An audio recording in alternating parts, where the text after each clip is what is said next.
Thank you, Taylor. That was awesome. Thank you, Barry. Now I'd like to introduce our next speaker. And in case you don't know, Reverend Pat Conway. She is a I want to say home girl. She's I'm a country girl. She grew up in the El Paso County, outside El Paso. And she was born and grew up in Unity. And she moved to Las Cruces in '96 and was ordained in the Unity by the Unity Federation of Unity Churches in 1999. Did I say that right? Mm-hmm. She's a spiritual teacher, a speaker, and she's also done she did a curriculum for children over at Wellspring at one time. And she was very recently, until your term was up in the end of May, a CSL board member. So I'd like to welcome Reverend Pat Conway.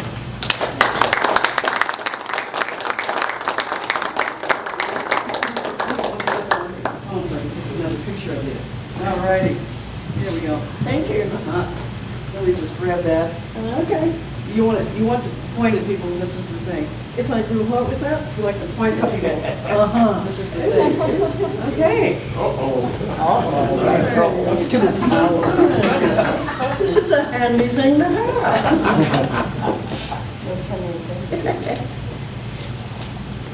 Well, Taylor's song was just wonderful. And it made me think about my Spanish professor. We used to say, what, hello? Thank you.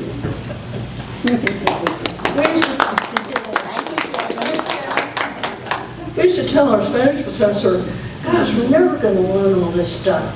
And he'd say, poco a poco, which means little by little.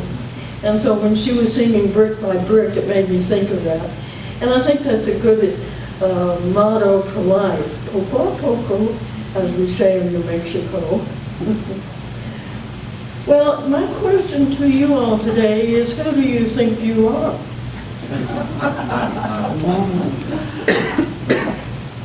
I'll tell you who you are. You are God's. Jesus answered them, is it not written in your law, ye are God's? We are told that we're made in the image and likeness of God. There's the rub. All religions have different definitions of God. Having the image or likeness of God means, in the simplest terms, that we were made to resemble God. Okay. Scripture says that God is spirit and therefore exists without a body. So we're going, okay. So like, how do I pray to this? You know, what's the deal? The metaphysical definition of God is that God is not a person but a principle. And I like that idea. And I can think toward an idea, you know, a principle. And God is, as principle, is love and absolute good,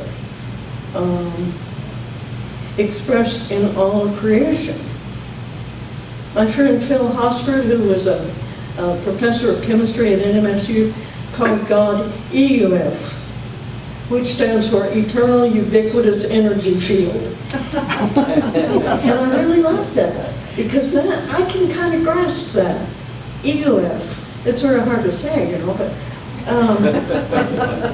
but it suggests that we have access to it, and that we don't need a body to do it. We can access this energy with our thoughts. And to me, this is the most powerful concept in metaphysical thought, that we can access the creative energy of the universe with our thoughts. Jeez.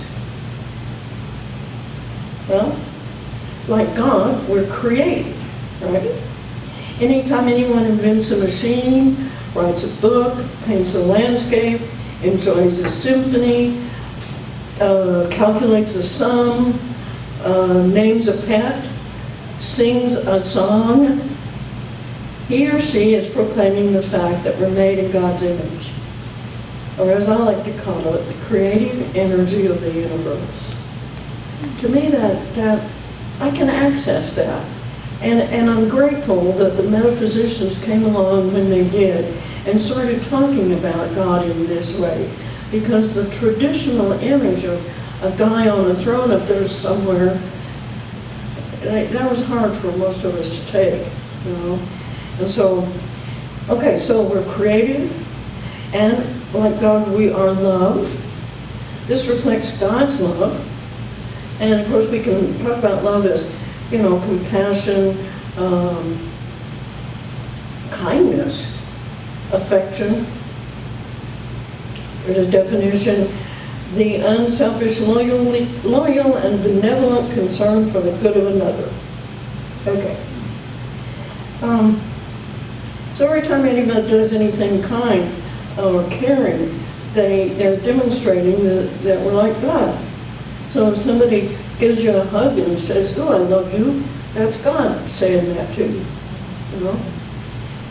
Which is really different. It's bigger and more fulfilling even than having somebody you just love so much and they love you and they say they love you. But it's even bigger than that. Okay, we have within us a divine presence that enlightens and guides the soul. Okay, but what does that mean? New Thought refers to it as the Christ. It's not a person, but a principle, a universal principle or presence within us, the universal image of God that is present in all of creation. All of this talk is kind of, you know, it gets bogged down in fancy words, but each human individual partakes of the Christ nature to the degree that he or she recognizes the cosmic Christ within. Okay, what does that mean? By establishing ourselves in the consciousness of divine love and expressing that love at all times, we're helped to fulfill the command: love your enemies, do good to them that hate you, bless them that curse you, pray for them that despitefully use you. Okay, that's what that means, that we have the Christ within? Jeez. But as Shakespeare said, here's the rub. An aspect that is overlooked is the idea of loving ourselves. And that's the idea I want to share with you today. Self-love is a choice that has to be made deep down in the structure of our psychological self. To make the choice, one has to renounce the part of the psyche that is sabotaging our emotional health and integrity. To renounce the part of the psyche that is sabotaging our emotional health and integrity. An ego that lives in self-denial is like a parasite feeding on our inner self. And it has to be removed from the healthy body of the soul. The most amazing thing about this is that we have the freedom to choose how we will experience this life. And that's something we forget. We have the right and the power to choose how we experience this life. Okay. The same principle that brings us freedom, prosperity, and joy also allows us to experience bonding, lack, misery, according to our consciousness. So, what's in your consciousness about yourself? What have you been telling yourself about yourself?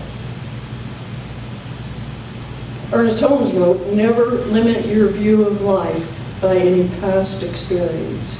Isn't that wonderful? Never limit your life by what you think about from the past. Jeez. See, this is what I love about metaphysics. They give you these sentences with these fancy words and everything, and then you start thinking about them and you go, wow. So, the biggest obstacle we have to overcome is who we think we are. That's why I ask you to begin with, who do you think you are? And that's not with who do you think you are, right? Although sometimes it, well, anyway. From childhood, we get all kinds of messages about who and what we are. And many of us wind up asking, am I good enough? What's wrong with me? Why didn't anybody love me? Nobody loved me. So where and how do we get these beliefs? Family, of course. And I was abandoned by my birth mother.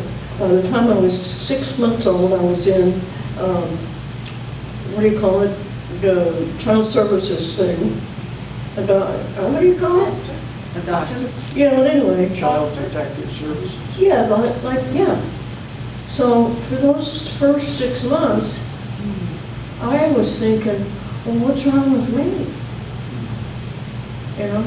I mean, if my own mother threw me away, what's wrong with me? Okay, so, and then my 3rd grade math teacher, who was a real jerk, told me that, excuse me, I'm supposed to, anyway. Call it when it gets back. He told me that I was too dumb to do math. And so I still have problems with that. It's ridiculous, If I have to count money and stuff, I say, no, you guys do it, But the big thing was, what's wrong with me? And so I think that all of us have some kind of thing in our psyche that says something negative about us. I've never met anybody that doesn't have stuff like that, So Nietzsche wrote, the individual has always had to struggle to keep from being overwhelmed by the tribe. If you try it, you will be lonely often and sometimes frightened. But no price is too high to pay for the privilege of owning yourself. The hardest thing to do is to be true to yourself, especially when everybody's watching.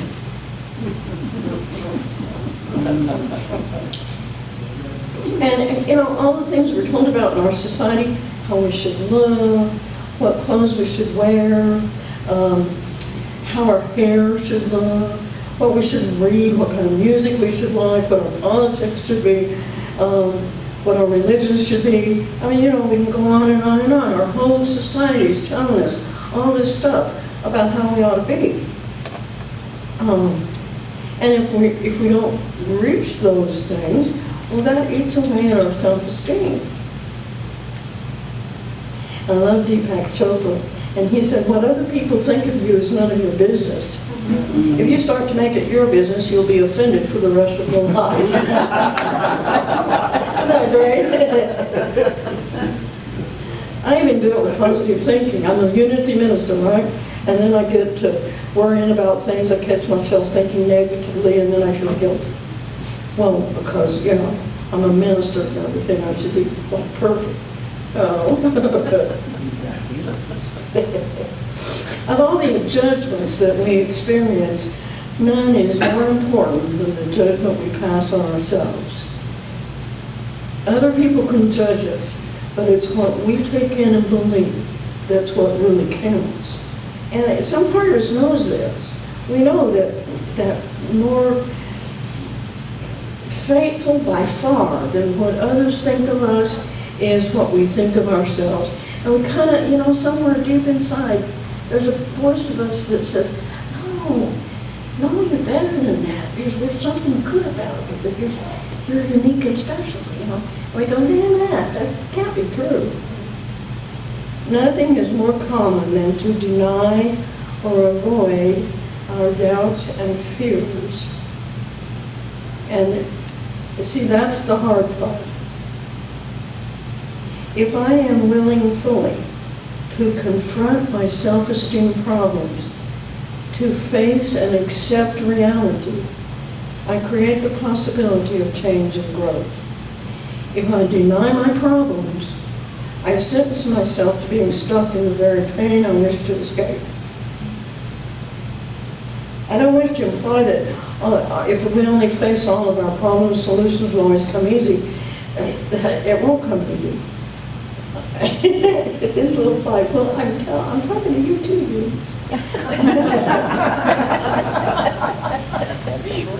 We may face problems and blocks that we can't overcome without professional help. A lack of knowledge that limits our options.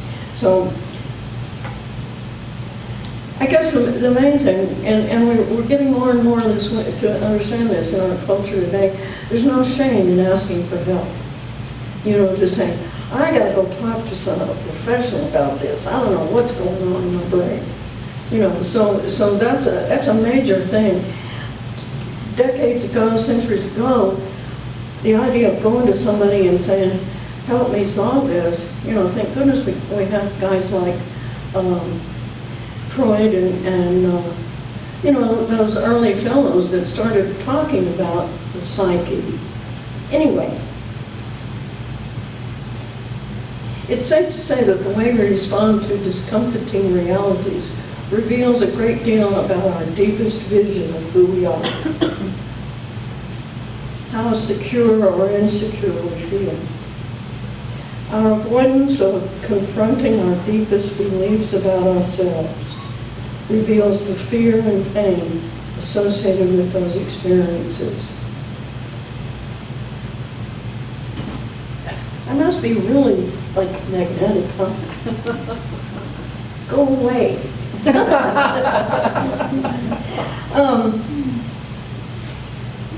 Childhood experiences, or more precisely the way a child interprets childhood experiences, tend to lay the foundation for the level of self-esteem that will emerge later in life. Adults who give a child a rational, non-contradictory impression of reality, who relate lovingly and respectfully, and with belief in a child's competence and worth, who avoid insults, ridicule, and emotional or physical abuse, and who uphold standards and values that inspire the best in a child. Those can often make the path to healthy self-esteem seem simple and natural.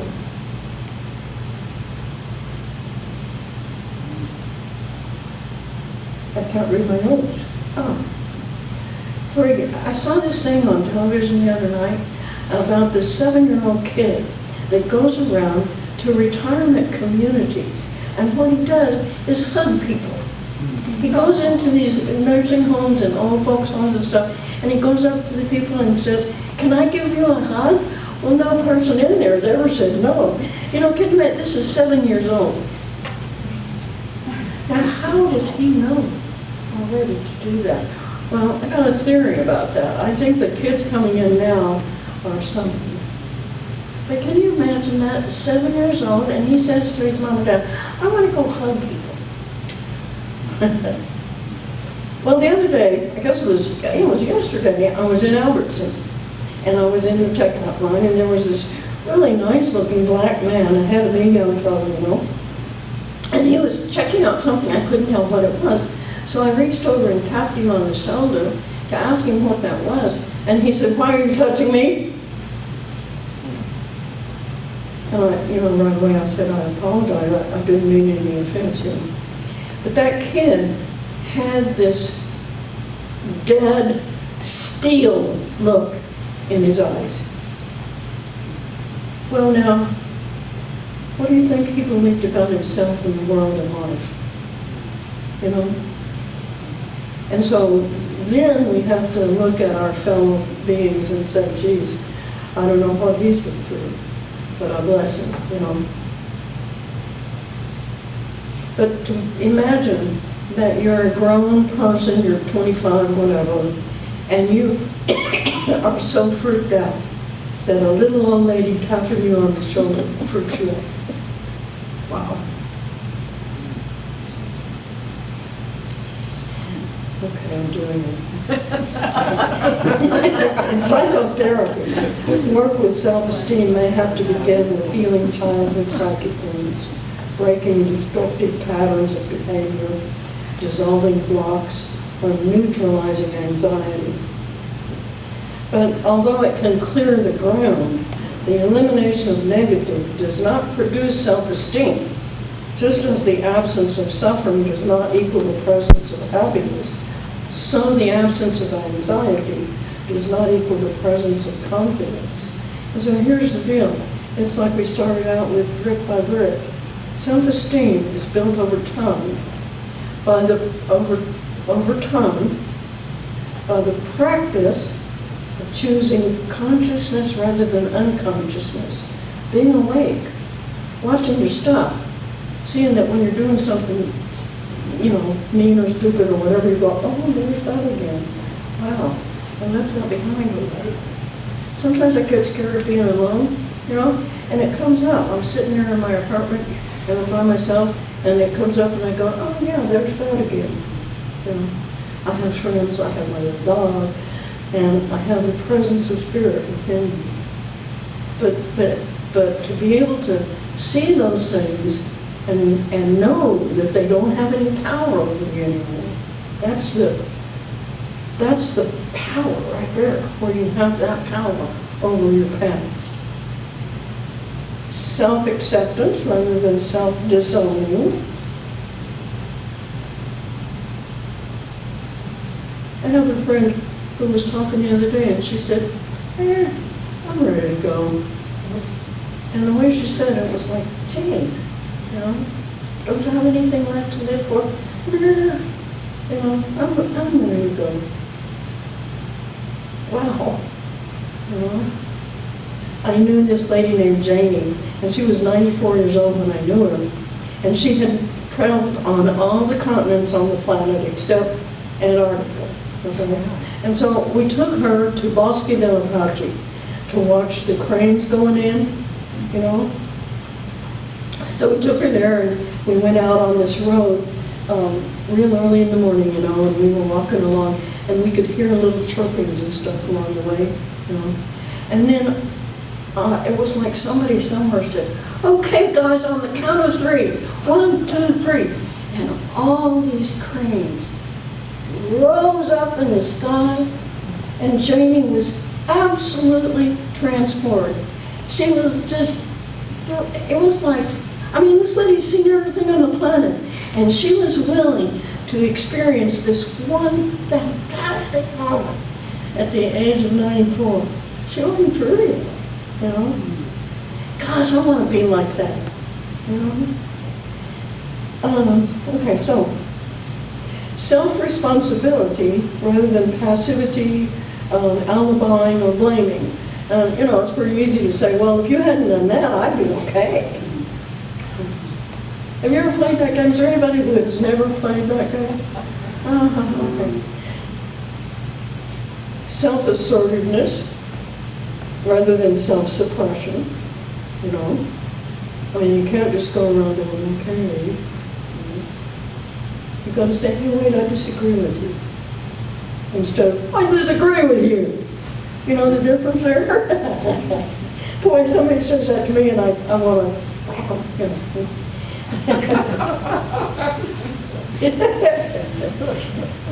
Actually, I learned that from Sammy, my waiter over at Good Samaritan.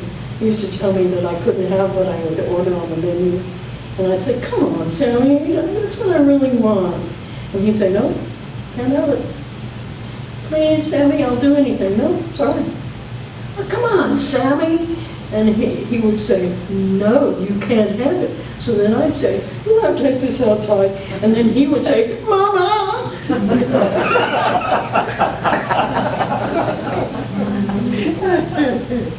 So, and here's another one that I think is really important, purposefulness rather than drifting. What are you here for? Do you know? Raise your hand if you know what you're here for. Yeah, and how long has it taken you to figure that out? Years. This little 7-year-old kid, I think he's got it figured out already, but it took us a long time, didn't it, to figure out what it was we're here for. And we can say, well, we're here to love and that kind of stuff, but that's not very concrete, So how do you, in your daily life, fulfill what you came here to do? And then another idea that I really appreciate in building self-esteem is the idea of integrity rather than self-betrayal.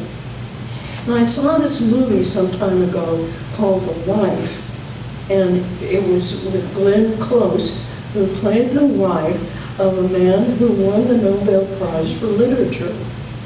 But the truth came out toward the end of the movie that she had done all of the writing, and that he was perfectly happy to accept the Nobel Prize for Literature without even mentioning her. And the look on her face when she realized what she had done.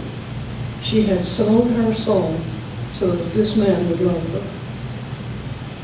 And we do that too, don't we?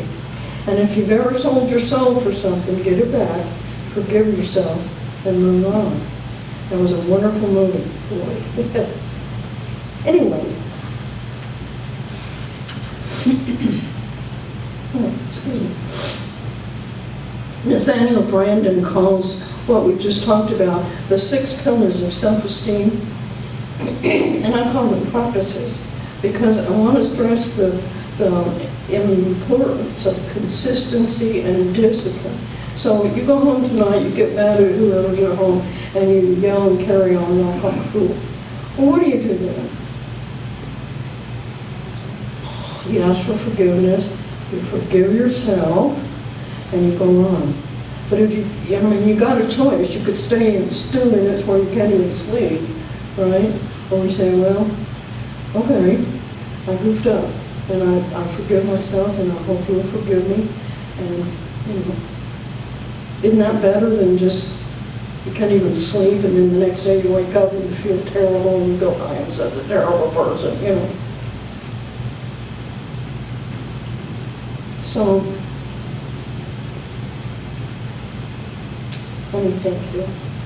So how do you change the view of yourself? What lies did your past teach you about yourself that you want to discard? What are the core beliefs that no longer serve you? I took a class quite a long time ago, and they talked about the core belief.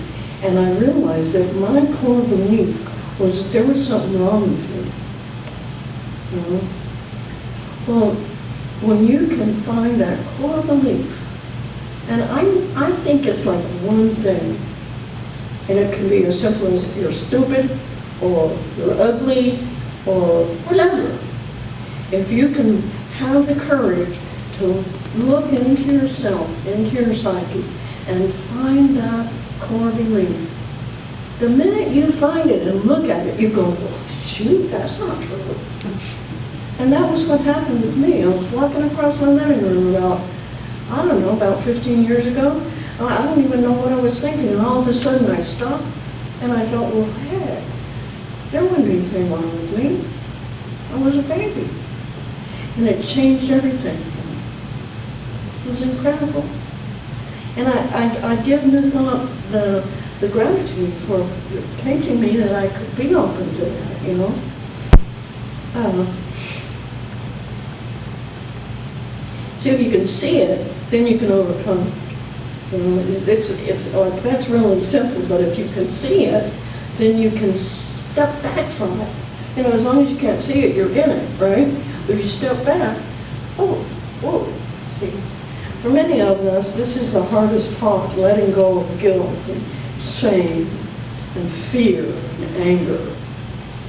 For many of us, wanting to be happy and having to face the pain and scars and tears of the past is really, really hard. Part of this examination needs someone to help us along the path. We don't have to, and really we shouldn't do it alone. There are ministers and teachers and counselors who can help. There's a man that lives over at Trails West, and he wrote about, and I don't know why he gave it to me to read, but he wrote about growing up in an abusive, alcoholic, wretched family life, and how he was really trying to do his life better, and he's a really neat guy. And I wrote a note back to him and said, you are scarred and wounded, as are we all. but you're not broken. And that's the thing. We're not broken. We wouldn't be sitting here right now if we were broken. So it doesn't matter. It doesn't matter what you've gone through, because you have the courage and the guts and the power and the strength within you. And that gets us back to the Christ within. See, sometimes I like to think that the Christ within is my guts, you know, to have the courage.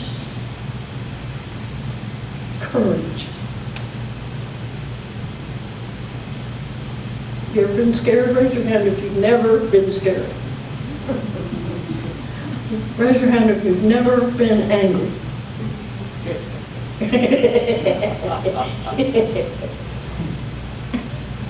Well, the big step in learning to love ourselves is examining what we have learned from our past experiences. What makes that so hard, using experience as a guide, is that the final exam comes first, before the lesson. So what has your past taught you? By seeing the falsehoods about ourselves we carry with us, we're able to see the truth about ourselves and others. When we realize and let go of our negative beliefs about ourselves, we can see other people in a different way. And that's really important too. We can realize that everyone has fears and hatreds about themselves, and that can stir a compassion in us we didn't have before. I think about that young man in the grocery store yesterday. My initial response was, oh God, what has happened to this man? You know? And I'm grateful that that was my reaction. I might have been afraid 20 years ago, you know. So compassion is not only good for us, it's good for everybody else, because we can see everybody else as someone in the family who needs love and kindness. One of my favorite mantras is, we're all in this together. We are all in this together. So what does all this say about my original statement that you're God's? The last great shift in our understanding of the universe took place 4th century ago, when we learned that we live on a planet orbiting a star. Now we're faced with what seems like an impossibly more difficult change in understanding. For now we know that our star is one of millions and trillions of stars, and that all of these came from something smaller than a grain of sand. You know, how do you get your mind around that, you know? So you are an infinitesimal part, a particle of the universe, too vast to conceptualize. Imagine that now, okay? Think about the universe, all right? You got it? And think about yourself. And what I like to think of ourselves as, we are transcendent specks of dust from the stars. Nevertheless, you have the ability to use the creative energies of the universe to create your reality. All you have to do is think about it.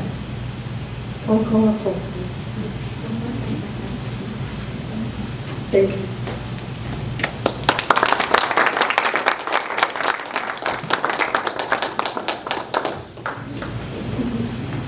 We just discovered we're soul sisters. Yeah, just Tuesday. Well, she's a goofus. She's a minister and all that.